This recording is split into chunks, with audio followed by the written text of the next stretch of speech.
Here I am at the beautiful Langham Hilton, where my friend Tony Marshall has agreed to let me come here to give you a cookery demonstration, because I travel around the country and everybody's always asking me, how do you season a wok and what can I do with it? And customers ask, what does seasoning mean?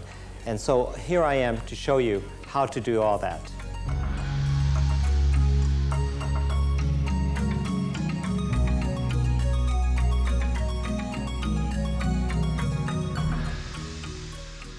Did you know that cooking and food is one of the most important things for Chinese? In fact, we often talk about what we eat, what we like to eat, and what we even dream about eating.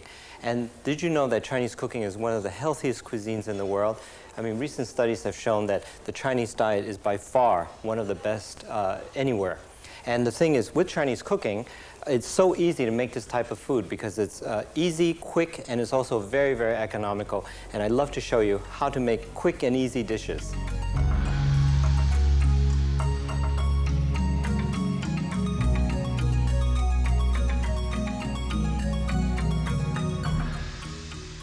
When you first get your wok, it's going to look like this, nice and shiny. And what you want to do with it is to take it home and to scrub it out thoroughly, put a little bit of oil over the wok like this, any type of cookery oil except olive oil, and rub it all over on the sides and put it on the heat for about 20 minutes.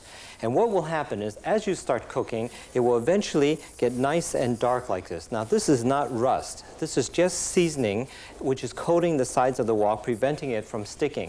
Now, and once you have the wok like this, as you begin to cook, it will get darker and darker, and this is what you want your wok to look like. Nice and black like this. This belongs to my good friend Sue, and she uses it every single day, and this is what it should look like. Of course, it's not going to win any beauty contest, but it's a very good utensil. Now, how to care for the wok? Well, all you simply have to do is never ever scrub it again. Just wash it in warm water, and then dry it, and then put it away.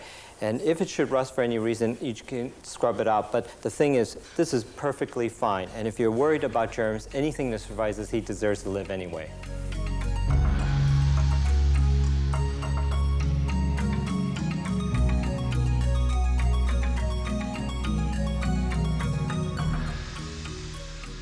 Now I'm going to show you how to do an easy beef and tomato dish. Now, what you want to do is take a piece of meat. You can use beef or pork or lamb, whatever you want. And here I'm cutting it with a cleaver. And to hold the cleaver is to hold it on one side like this and grip it on the other side so that you are actually in control of it. And curl your fingers in slightly so that it keeps you away from the sharp edges. And you just take the meat and just slice it into chunks like this. And this is what's so beautiful about the cleaver. You just scoop everything up and you just put that in the bowl. And now I'm going to cut up some of these wonderful looking tomatoes. This is yellow tomatoes, which are really nice that you can find sometime, and some red tomatoes. This is also what's so nice about Chinese cooking. It's so healthy and colorful. And put that in a bowl. And let me show you a very nice trick with peppers. What you do is you take the cleaver and you just cut that at the end like this. Just turn it over and cut this at the other end so that the core is cut. And cut that sort of in the middle. And then parallel with the board, you see, you just core the center of the pepper. And you can see how versatile it is, the cleaver, to do that. And you just bend the core as I'm doing there.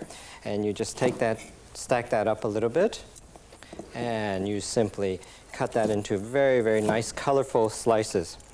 This is the beauty about the cleaver, is that you don't have to change hands as you're cutting, and every bit of this is used. And it also shows you how versatile and economical Chinese cooking is. And I see we have some fresh onions that are also very nice and aromatic for this dish. So I want to use that. And here's a nice little trick with the cleaver, which shows you also the other use of the cleaver, is to take some garlic and you just take it with the side of the cleaver and just flatten it as I'm doing here. And of course, this is a good thing to do if you've had a hard day at the office or working. And you just smash that like this and then quickly chop that, and we're all ready. As you can see how quick it is to prepare this dish. Now, before we start actually cooking, I'm just going to simply marinate the beef in a little bit of light soy sauce, and that's very easy. A little bit of sesame oil and a little bit of rice wine You can use dry sherry if you can't get rice wine, and a little bit of corn flour. You want to take this and mix this together. You can use your hands, and now we're all ready to make our dish.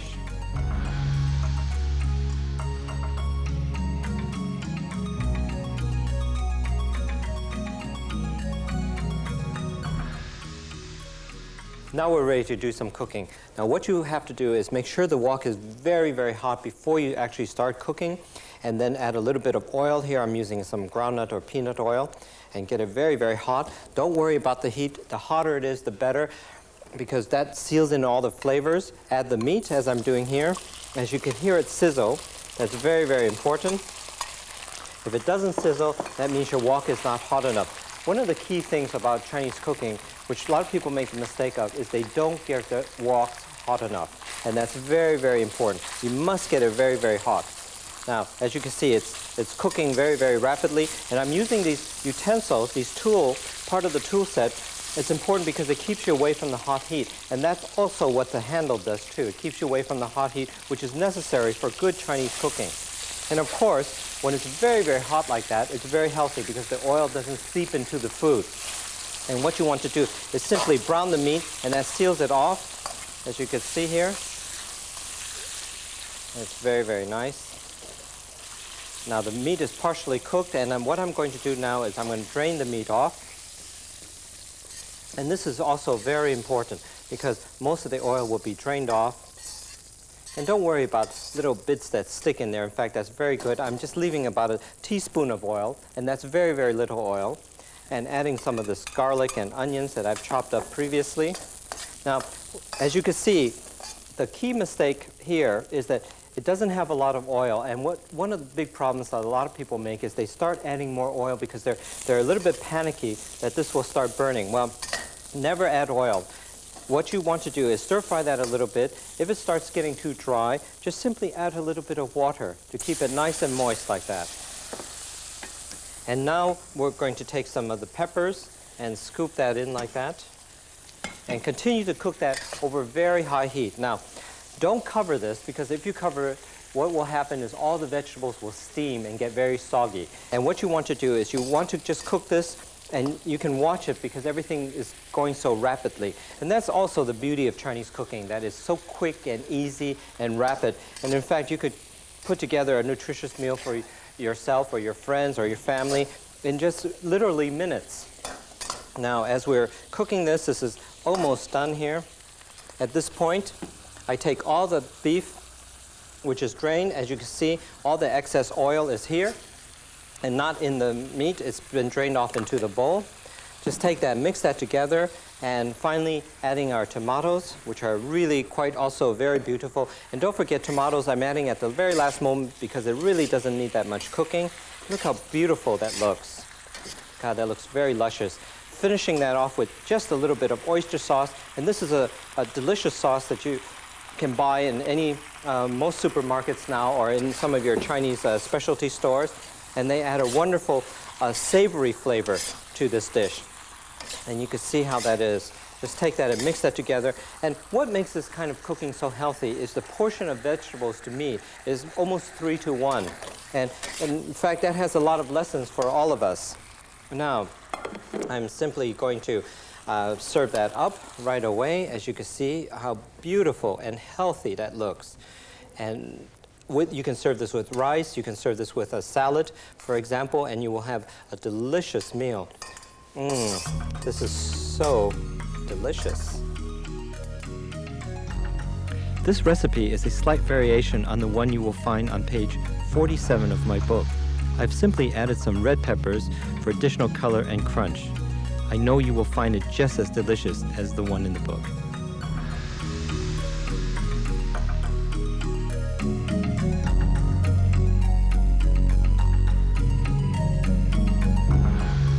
Now I'm going to show you how to make a very easy, spicy vegetable stir-fry dish. And again, you must get the wok very, very hot, and this is really important.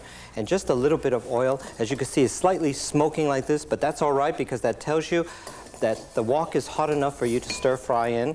I'm going to quickly flavor that with a little bit of garlic and ginger and a few bits of onions that I have left. Stir-fry that very, very quickly. and some baby corn, which is lovely, and some asparagus. Now, as you can see, I have very, very little oil in here. Now, what shall I do? Shall I add more oil? I'm adding a little bit of salt, by the way, just to give it a bit of taste. Add a little bit of water rather than adding any more oil, and that's very, very important. Now, as you can see, I've added all the hard vegetables first. This is very important when you're stir-frying vegetables, because what people often do is they bung everything in, and they wonder why it comes out a soggy mess. Well, the thing is, you must cook things that are hard first without little moisture. Now, as you can see, these peppers are a little bit not as hard as the corn or the asparagus, so they should come in after this has cooked a little bit. And so give it about a few minutes or so, and when that's nice and tender, what you simply do is then add the peppers, and this gives it a wonderful, nice color, and continue to cook that over a very, very high heat. Now, one of the questions people ask me when they're stir-frying vegetables, how do you know when the vegetables are done? Well, what you simply do is take a sharp little knife like this. This is a very good knife. And you poke it in. If it goes in very easily, then you know the vegetables are done. If it meets some resistance, as it does now, that means the vegetable is raw and it needs a little bit more cooking. So continue to cook that over a very, very high heat. And here, at the very end, I'm going to add a little bit of these mange tout, or sometimes they're also called snow peas. And what you simply do is these are very, very tender and they cook very quickly, so logic tells me to add them at the very end. So add a few of those, and again, stir fry that around very, very quickly. Now, what happens if you don't, you find that this is drying out, and in fact, as you look at the wok, there's juices that are coming from the vegetables, and this is what you want. By the way, you notice that I'm, again, not covering the wok, because when you're cooking vegetables, you don't want to overcover the wok, because if you do that, it will steam and become very, very soggy. As you can see how beautiful this is looking. It's all glistening and has a wonderful color to it. And I'm going to finish that off with just a little bit of this nice, wonderful chili bean sauce, which you can also buy. If you don't like things very spicy, you don't have to add that. And don't forget, when you're cooking with anything spicy like this, always add a little bit of sugar. And there's nothing wrong with a little bit of sugar, because what that does is it balances the spiciness of the chili bean sauce. That looks very, very good. I'm just going to finish that off with a touch of this rice wine. Then I'll just give it that je ne sais quoi. And if you like, you can also add a little bit of sesame oil. That adds a very nice toastiness, nuttiness flavor to the vegetables. Look at how beautiful this looks. You'd be proud to serve that to any of your friends or your family. And in fact, not only does it look beautiful, it actually tastes as good as it looks, and it's also extremely healthy for you. And look at that. That's all nice. The vegetables are thoroughly cooked. Really, really beautiful. And full of flavor. And here you have a wonderful stir-fry spicy vegetable dish that's easily made in the wok. Although this recipe is not included in the book, it is really a simple one. Just use whatever vegetables are in season and your imagination to create delicious, healthy, and easy vegetable stir-fry dishes. Remember, using vegetables in season also makes good economical sense.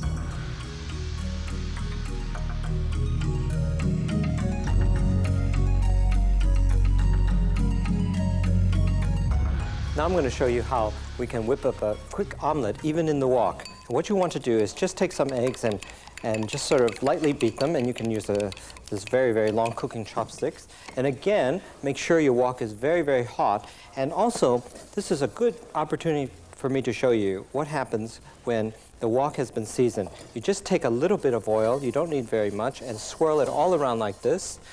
And just because it is smoking like this, don't worry. You can add a little bit of salt, and as you can see, nothing is sticking to this. I'll show you how that is. Can you see that?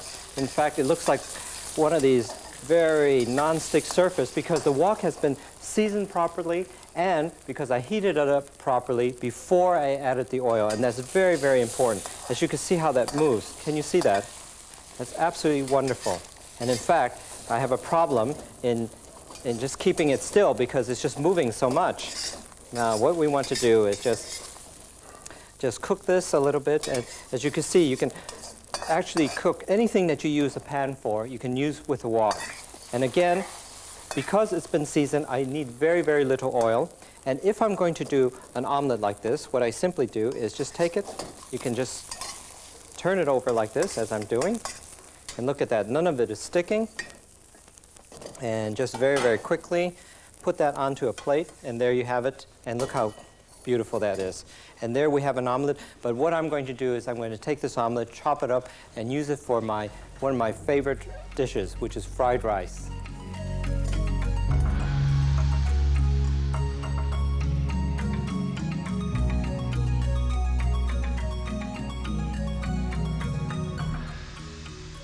Now I'm going to make one of everybody's favorite dishes, which is fried rice. Everybody asks me how to make it and what is the best way. Well, number one is, again, you have to make sure your wok is very, very hot before you start.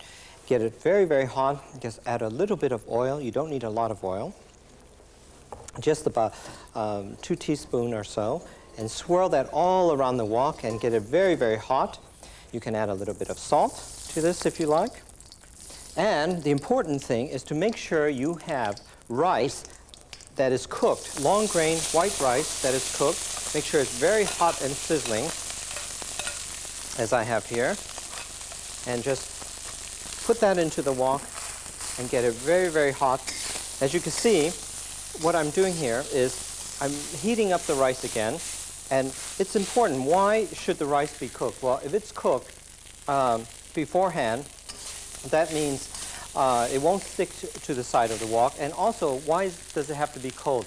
Well, if it's warm, what will happen is the rice is still sort of starchy. And that's what makes the rice sticks to the wok. And also, of course, if your wok is hot enough, as we have here, it doesn't stick at all. Now, just heat up the rice until it's very, very hot.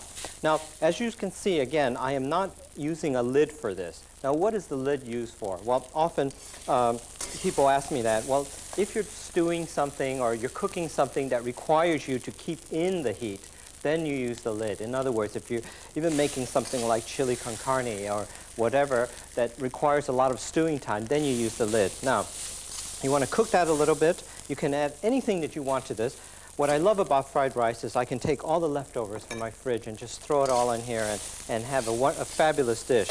I'm adding some just cut peppers because I have that in my fridge. A little bit of ham. You can just, if you want to make this vegetarian, you can just leave the ham out. Adding some spring onions because that's very, very nice and it'll add a nice taste to this. And I have an omelet which I have cooked before, and I'm just taking that and throwing that in here because it adds color and it also is very, very nice for the rice. Now, you just take that and continue to cook that until it's all heated through. As you can see, I'm using, again, the utensils by pressing this down a little bit to get it heated, and then I'm taking it and then taking it to the side and pulling it over. And that's the important part of doing fried rice. As you can see, none of it is sticking. As you can see, it's not sticking at all to either the side. Now, what happens if your wok should stick? Well, do you scrub it? No, what you do is soak it in some warm water and then wash it out with a soft sponge. Now, one of the best ways to store a wok, I think, if you're not going to use it, you should use it every day, but if you don't use it every day, you simply put a little bit of cookery oil over it and then put it in a plastic bag and store it away that way. And that will be a good way to maintain your wok. Now, as you can see, the fried rice is done. And what I like to do is I don't like to put soy sauce on my fried rice because the traditional Chinese way does not require soy sauce because it's too salty then. This is quite beautiful. And now we're ready to serve this up. If you like, you can add maybe a touch or two of sesame oil. That gives it a nice nutty, toasty flavor. Look how beautiful this looks. Wow, we're all ready for our delicious meal.